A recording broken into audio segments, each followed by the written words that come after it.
Doctors, हमने class 11 की biology complete कर ली। मैंने सोचा आप लोगों को थोड़ा सा ओवरव्यू दे दूं कि आप लोगों को मेरी ओवरऑल रीडिंग स्ट्रैटेजी से कैसे करना है।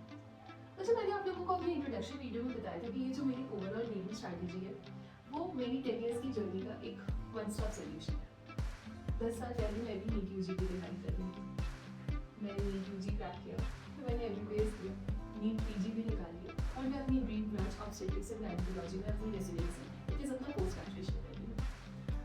तो जब मैं ऐसा क्यों कर रही हूँ, मैंने बोला था कि मैं अपने कभी और बताऊंगी, आज मैं आपको बताती हूँ। और जब 10 साल पहले मुझे भी नहीं पता था कि ये जो मेरी जर्नी है टू बी डॉक्टर से फॉलो डॉक्टर से वो कभी कंप्लीट हो गई है, मैंने उसे अचीव और आज मैं डॉक्टर बन चुकी हूँ। पर फैमिली में फर्स्ट डॉक्टर होने की वजह से मुझे पढ़ाई के लिए ऐसा गाइडेंस नहीं। मैं सोशल मीडिया काफ़ी कम यूज़ करती थी, मुझे ऑनलाइन स्टडीज़ का कुछ आइडिया खुद से ही पढ़ती थी, ट्रायल एंड एरर मेथड की थी अजमाना। बट इस 10 इयर्स की जर्नी में मैंने बहुत कुछ सीखा। मैंने नोट्स बनाना सीखा, मैंने कैसे एग्जाम क्रैक करती है वो सीखा, कैसे रिवाइज करना ये सारा कुछ सीखा। तो आज मेरा ये मकसद है देखो कि मेरी जैसी कोई भी छोटी फैमिली जो है वो अगर मेरी इस जर्नी से इंस्पायर हो फिर मेरी इस जर्नी के हेल्प से वो भी डॉक्टर बन सके। तो जो आज मैं आपको बेसिक बताने वाली हूँ कि कॉम्पिटिटिव एग्जाम्स के लिए कैसे करते हैं। तो जो आप लोग कॉम्पिटिटिव एग्जाम्स को एक माउंटेन क्लाइंबिंग मान लीजिए, तो प्रिपरेशन स्ट्रैटेजी भी कैसे होगी, आपकी माउंटेन क्लाइंब जैसी होगी। आपको सबसे पहले उस माउंटेन का बेस तैयार करना है। बेस मतलब क्या?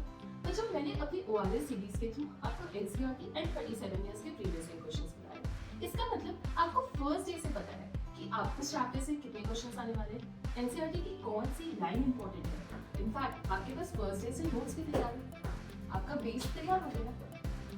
बच्चे सबसे पहली गलती जो नीट प्रिपरेशन में करते हैं वो होता है वो पढ़ते हैं NCERT, रिवाइज कहीं और से करते हैं, नोट्स कहीं और बनाते हैं, क्वेश्चंस कहीं और लगाते हैं और अल्टीमेटली जब इतने स्टैंडर्ड एरियाज में पढ़ लेते हैं तो लास्ट में उन्हें समझ नहीं आता वो कैसे रिवाइज करें, तो वो रिविजन कहीं और से करते हैं और यही गलती हो जाती है। तो जो ORS इसी गलती का वन स्टॉप सॉल्यूशन है। आपको NCERT भी एक ही जगह मिल रही है, आपको सारे प्रीवियस ईयर क्वेश्चंस भी यहीं पर मिलते हैं। अब आपको इसी को रिवाइज करना है, रिविजन, जो कि सेकंड लॉ के बेसिस पर है। अब रिविजन कैसे करना है? क्या रिविजन के लिए कुछ अलग छोटे से नोट्स बनाना? नहीं बच्चों, जैसे ही मेरी ये बेस वाली सीरीज खत्म होगी मैं आप लोगों को ORS को मिनिमम टाइम पॉसिबल में कैसे रिवीजन करना है ये बताऊंगी। मैं स्टार्टिंग से बोलते आ रही हूँ कि मेरी ये जो ओवरऑल रीडिंग स्ट्रैटेजी है वो एग्जाम से पहले आपके लिए बन जाएगी ओवरऑल रिवीजन स्ट्रैटेजी। तो वो मैं आपको बताऊंगी कि आपको इससे मिनिमम टाइम पॉसिबल में हर चैप्टर को कैसे याद करना। आपका बेस तैयार हो गया, आपने रिवीजन कर लिया। अब आपको एक और चीज करनी है, आपको अपनी एक प्यारी सी माय ओन नीट कॉपी बनानी है। उस कॉपी में जब भी आप चीजें याद करो या रिवाइज करो, कुछ चीजें आपको लगेगी थोड़ी टफ है, जैसे कार्डियक साइकिल आपको नहीं याद हो रहा होगा या आपको हार्मोन्स के नाम नहीं याद हो रहे होंगे, आप उस कॉपी में इसको डेली रिवाइज करते रहो, आपका वीक टॉपिक स्ट्रॉन्ग टॉपिक में कन्वर्ट हो जाएगा। अब यहाँ पे एक और चीज है, आपने मैं देखा होगा कि मेरे ORS में बहुत सारे चार्ट्स हैं, तो आपको इधर उधर जाकर के कोई शॉर्ट नोट्स या फिर ये लेने की जरूरत नहीं। अगर कोई टॉपिक आपको याद नहीं हो रहा उसका चार्ट निकालो, वो अपने रूम में लगा लो या फिर अपनी उस कॉपी में लिख लो, उसको डेली याद करो। अब क्या बचा? The third step, that is the questions. अब आपको याद हो गया, आपने बेस बना लिया, आपने रिवाइज भी कर लिया, क्वेश्चंस लगाते रहो।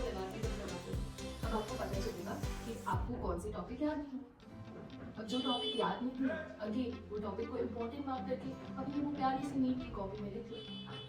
अब आपके पास क्या तैयार है? अब आपके पास आपका बेस और वही बेस पे आपको रिवीजन करना है और आपकी एक नीट कॉपी जो कि उसी रिवीजन कॉपी या उसी बेस का एक छोटा सा पार्ट है जो आपकी खुद की है, जो आपका वीक पॉइंट है वो वाले से रिलेटेड है।